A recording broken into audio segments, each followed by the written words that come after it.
Je to strana korupčníků, co tu jen své kšefty hájí.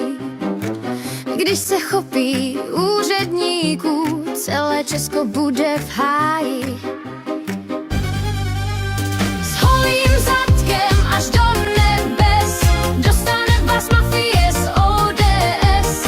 Málo kdo jim ještě věří, na lidech jim nezáleží. S holým zadkem až do nebes dostane vás mafie z ODS. Plané sliby činem mizí a ty si zůstaň v krizi.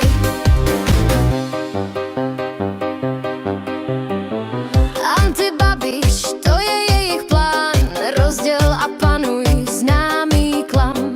Stále jen hulákaj, Babiš je zlo a lidem nezůstane nic. No a co? S holým zadkem až do nebes dostane vás mafie z ODS. Málo kdo jim ještě věří, na lidech jim nezáleží.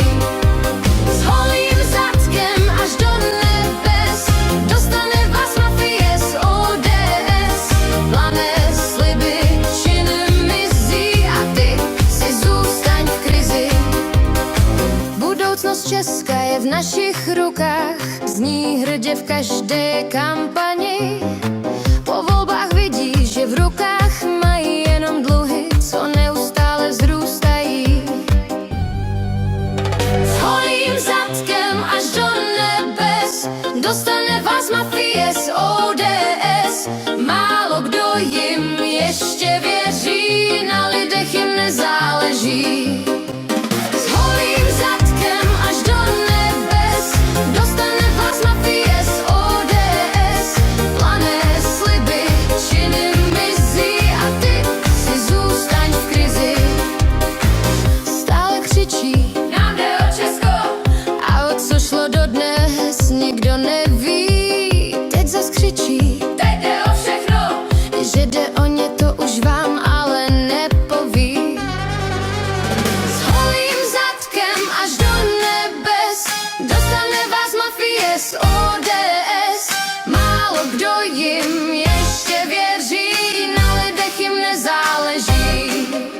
S holým zadkem až do nebes dostane vás mafie z ODS. Plané sliby činem mizí a ty si zůstaň v krizi.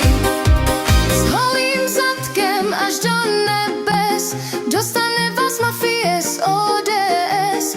Málo kdo jim ještě věří, na nás jim vůbec nezáleží.